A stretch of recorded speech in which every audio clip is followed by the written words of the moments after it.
another kind of weight training topic in a way. Kayla Harrison, part of the UFC now, but she's going to be cutting down like from 155 down to 135, right? You got to realize she cut to 155. That's crazy. Yeah, she cuts to 155. I don't know how she gonna do it. I talked to Ali low key. I talked to him, because he manages her, and I'm just like, hey, bro, like is she really gonna make the weight? And he said, come, brother, you don't think we split money, hundreds of thousands of dollars on just a fake weight cut and seeing if she's good? Yeah, she's good. She's gonna make it.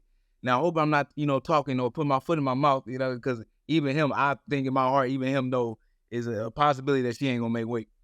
There's a great possibility that she ain't gonna make weight. But regardless though, if they put the work behind it and they got a process and they got a system, and because they said they did a whole little test cut beforehand. So if that's real, and if she did that, and she signed that contract knowing that she could make it, so we'll see. But how is she gonna perform is gonna be a whole another issue too. Yeah, definitely. And I think she just needs that time to like schedule her fight like far out, because she needs to like lose some of that muscle. Because you already know too, because you drop down, you'll just gain back that muscle will just come back if you don't like actually break it down, right? And like get rid of it, because it'll just like replenish as soon as if you're not doing it right. Yep, exactly. And then it makes it harder. And then for yourself, a lot of people forget it's just like not just even just water loading, right? But making sure that your brain, right, once you get that weight down, you get that brain rehydrated back up. Because a lot of people, when they as soon as they make the cut, they drink, what the PI give us, we get like these little replenished little hydration drinks that we drink. They get straight to eating.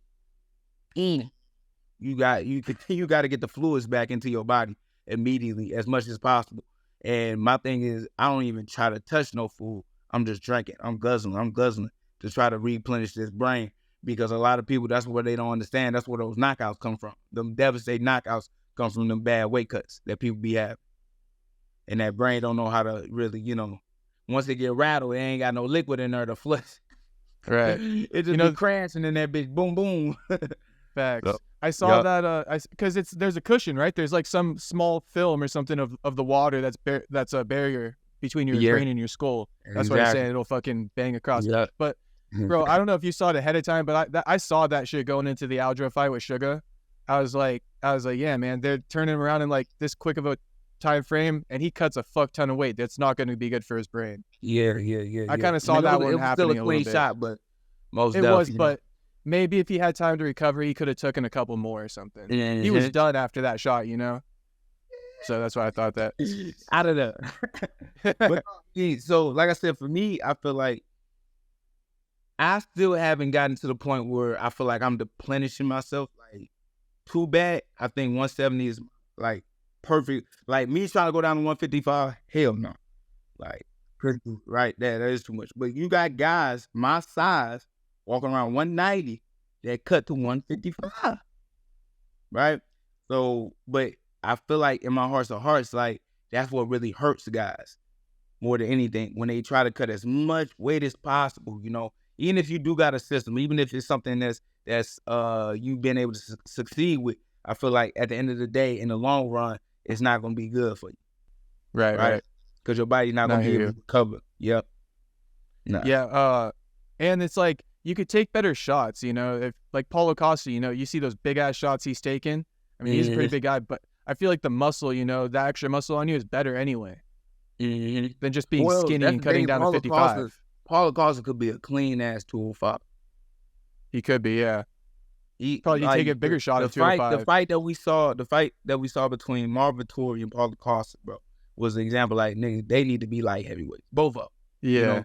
Because the fight that they had put on. Because at the end of the day, my man still, if you're not able to fight for 15 minutes, bro, point blank, I don't think you need to be fighting in that weight class. Or you need to be working on your conditioning, But those guys, when they fought each other, I think it was a 5-rounder too, if I'm not mistaken. I think it was main event. They fought their heart out for 5 motherfucking rounds, right? Because they was both conditioned to be at that weight.